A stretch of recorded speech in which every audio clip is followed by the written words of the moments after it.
There we go.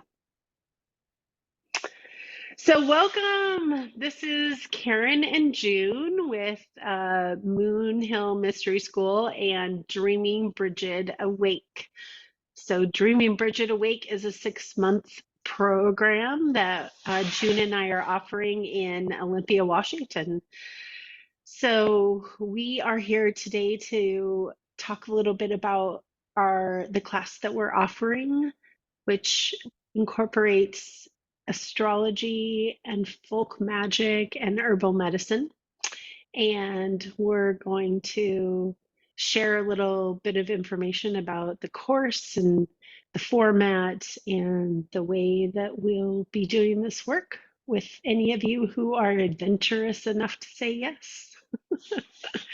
So maybe June, you can talk about astrology for us for a little bit.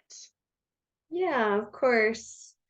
So I'm June, and the type of astrology that we're going to be doing in this class is astrological magic.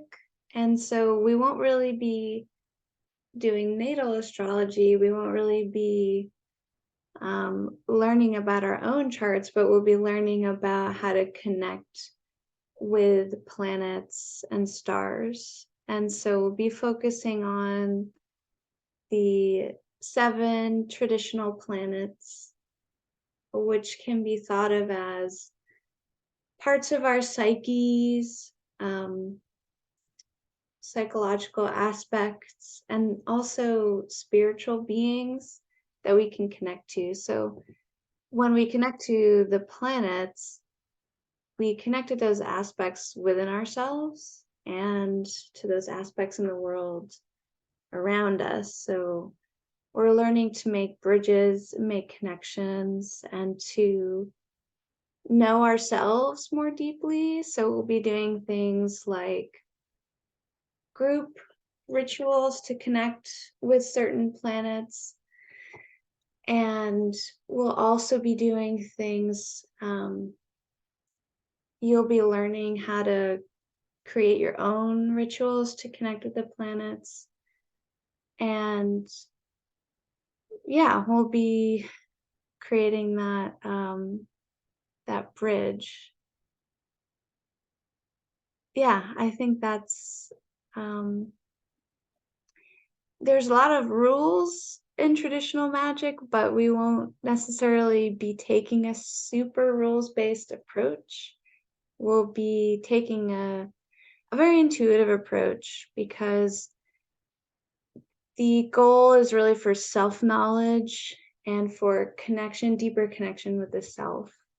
And and then sharing those moments, with each other in this group container. Hmm. That's perfect. Thanks, June. So I'll talk a little bit about the herbal medicine element and that we will be working with herbs during this workshop. And so we will most likely be working more intensely with one plant per month. So we'll dive in a little bit deeper to connect with the magic that that plant has available and really get to know the essence of that plant. That's the spirit of that plant. So we will be spending time specifically with or with a specific plant during that particular month time. So that is another way that we'll be connecting with um, or holding this container is through the herbal world as well. So, do you want to talk a little bit about the folk magic aspect as well, June? Yeah, absolutely. So folk magic generally just kind of just means like cultural magic, and it can be used to describe magic all across the world in different cultures, but we're kind of coming at it um, more from our cultural backgrounds. And so we will be um, learning about some aspects of, our ancestral folk magics. You don't need to share an ancestral background with us by any means, because the class is really, you know, open to all. And one of the key things I think with folk magic is that it's kind of about bridging like the practical with the spiritual.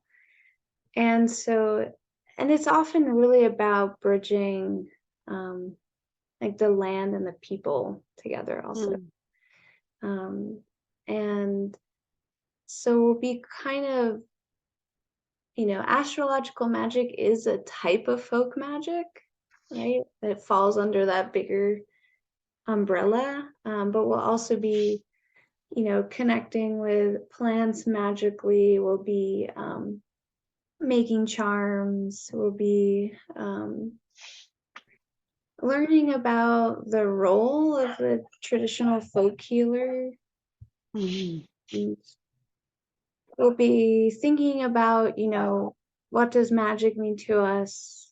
And I think a big part of this for me is like I come to it from an animist point of view, and this idea that, every stone, every plant has a spirit. And as someone who practices folk magic, you're acknowledging and honoring those spirits, and you're looking for connections between them and yourself or other people you might be doing magic for or with. So there's a historical element. Um, there's an element of, tradition and carrying forward some of the traditions from our backgrounds, but there's also this sense of just connecting with spirit, connecting with land, making those connections. And yeah, I mean, I kind of think about the question like, what is magic, and I I feel like it's when we connect deeply with things outside of ourselves and we ask for a change and mm. it happen. Um, Yeah, I like that. I like that definition.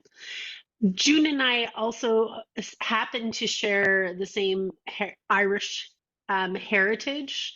And so some of our folk magic uh, education and background comes from that anchoring point. Um, so that's some of the places in which we will lean on and rely upon a little bit in our from our trainings. So June and I both have extensive magic training, and June is a fantastic astrologer. I'm a budding astrologer, and then we both have herbal medicine training as well, or um, I don't know. Do you have your excuse me, herbal medicine training, June? um, I have trained in things like plant spirit medicine, and I've been studying herbalism on my own, but Nice. I would definitely not say that I'm an herbalist or Yeah, capable of giving herbal right. advice. Right. I consider myself a community herbalist because I have studied plants for over 30 years, and then I owned a metaphysical store that also sold a lot of herbal medicine as well and natural medicine. So I had quite a bit of training through that avenue for 15 years. So that's why I call myself a community herbalist. So, and then so as far as the folk magic piece, you will get to do some ritual together with us. We'll do ritual together. And then we'll also dive into what part of this magic works for you, and what draws you, and what is your magic? Like June had talked about, there are some magical systems that have very rigid steps to their process. And we will take a more feminine approach in that we'll give you some structure for you to use, because structure is valuable and helpful, but we'll also really encourage you to explore your own relationship to magic, and your own relationship to the planets, and your own relationship to the plants and the herbal medicine that we'll be working with too. So it'll be a very personal event, or a time, you'll get to know yourself better.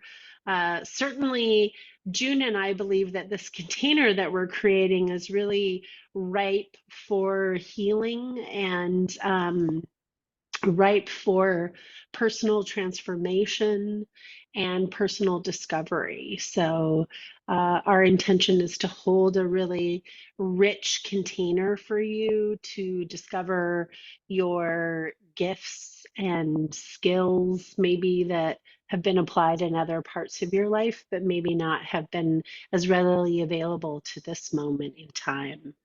Um, I really think of Brigid helping us hold this cauldron of transformation for all of us.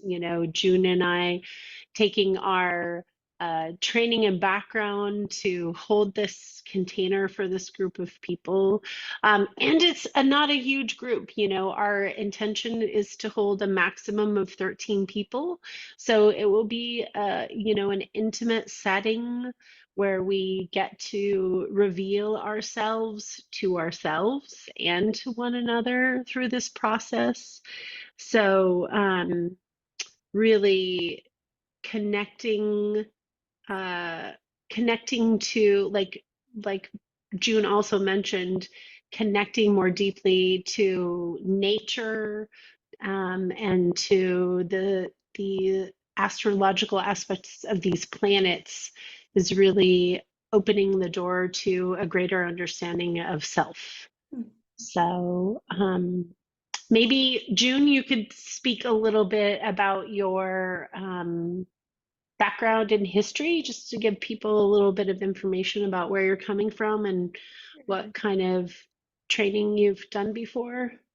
Sure, yeah. So I spent most of my undergrad focusing on um, historical magic in Europe and also in classical times. And so, and a lot of that dovetails really nicely with the history of astrology. Um, and so, you know, um,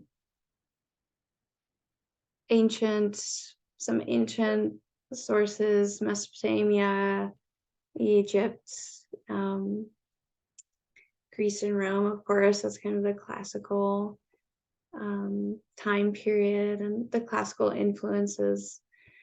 But, astrology and a lot of that magic was practiced in the Islamic world, and also, of course, by, um, you know, Jewish astrologers. And, there's really just hugely rich tradition that spans so many cultures. But what I really ended up focusing on historically was more just my own ancestral um, pathways and the folk magic in um, Ireland, Scotland, England, and broadly speaking, Europe. And, I've studied a bit with the witch trials, which if people want to talk about it, we could talk about it. We don't need to talk about it. But yeah, I'm just kind of like, what was the role of the traditional healers, who used folk magic, and most people used folk magic just as a part of their culture and their daily life. And it was not they didn't consider it, separate from their beliefs as Christians, for example. It fit in with their worldview, so charms and prayers, these types of historical things are super, super interesting to me. And yeah, I mean, I think you can ask me lots of questions, but we'll do a little bit of like traditional, um, the role of the traditional healer, but not too much history, so don't. Do you want to talk about your astrological background? Share Oh, a little bit about that sure. too. Yeah, so I've been studying and practicing astrology for 10 years. I come from a traditional and a modern background with astrology, so I tend to use traditional techniques to like a modern end of looking for, greater internal peace. That's kind of the goal. Um, Peace and acceptance and rhythm with the world. So yeah, so it's I draw on a lot of like Hellenistic techniques, but to sort of modern ends. Nice. Nice, thanks. So maybe I'll share a little bit about my background. So I've been studying plants for more than 30 years. I've been studying magic for more than 30 years. Um, so and then astrology, I've been studying for about 20 years, although I will definitely defer most of the astrology questions to June because she's really extraordinary in that department, and has a lot of deep knowledge. She's a very uh, fantastic astrologer. So um, my um, my background is that I call myself a community initiated priestess, a community herbalist. So my community initiated priestess piece comes from being called upon by my community to um, preside over important transitions. So, like in my early 20s, I got requested to be part of. To marry my friends, and then next came the baby ceremonies, and following that, I actually have been asked to preside over funerals as well. And so, and then deepening that connection to rites of passage and transitions that people have taken. I do ceremonies for people that are much more obscure and different than the traditional things that we think of as rites of passage and crossing thresholds. So I've done transitions from being caregivers to be independent, out of um, uh, from being in partnership to being out of partnership. Lots of different ceremonial elements are an aspect of the work that I do, and I've studied with a variety of teachers over the years. And with my herbal medicine background, I owned a herb shop for 15 years, and through that process, received a tremendous amount of training about bulk herbs, about plant medicine, and about supplements. And so that's my training in the herb world. I've been studying recently with an Irish woman about the Wheel of the Year, which is one of the foundation aspects of this work that June and I are doing with you, is that we're walking through the dark half of the year. So we begin this workshop on September 21st and we end at Imbolg, which is the beginning of February. So we're spending this time in the dark half of the year, which is really exciting to me because I love the idea of uncovering what's hidden and revealing to myself the parts of myself that maybe I haven't seen before. So those are some of my, a little bit of my background and the places that I've come from. Um, so that is some of the ways that I have come to this work. And I'm really excited to work with June. And registration closes on September 15th. So if you're interested in taking this journey with us, please make sure that you register by the 15th, and we'll be meeting outside, so we will be really connecting to the land in Olympia, to this particular plot of land that we're on, and creating a relationship with this land. It's Oh, one of the things I forgot to mention about my background is that I got my master's in eco-psychology.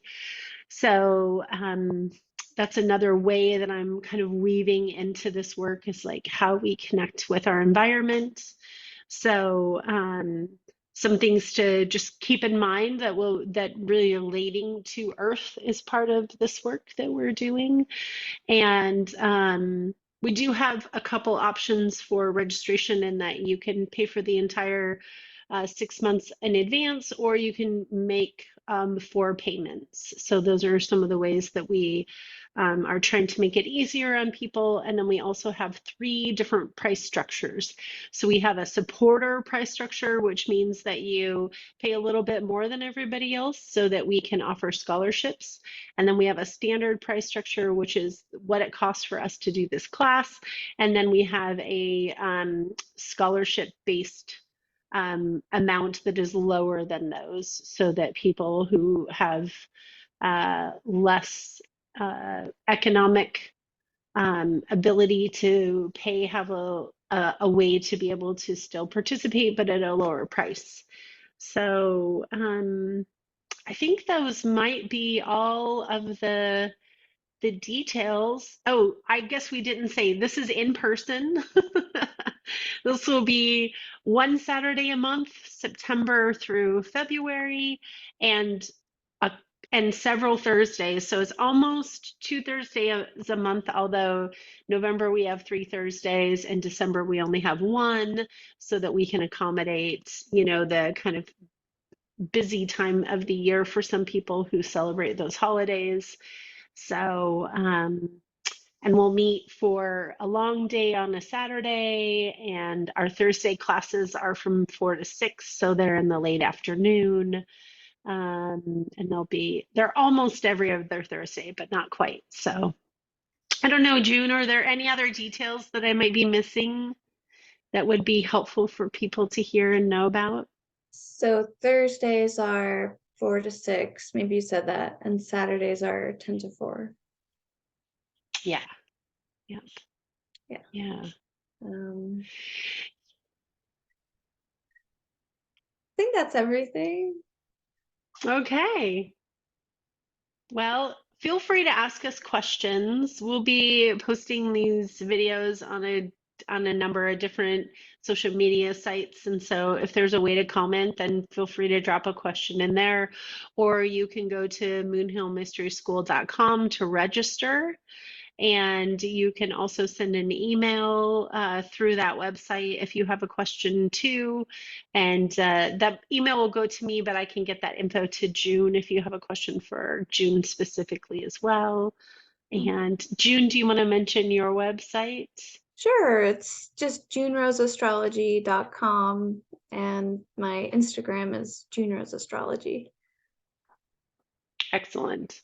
Yep. And we're on at Moonhill Mystery Schools on Instagram and TikTok and Facebook. And I don't know. Is there anything else? Is there any other media platform we're on? So at least those. So you're welcome to reach out in those places. And thanks for watching. And we look forward to connecting with you and excited to see who takes us up on this wild adventure. Yes, Thank you. thank you.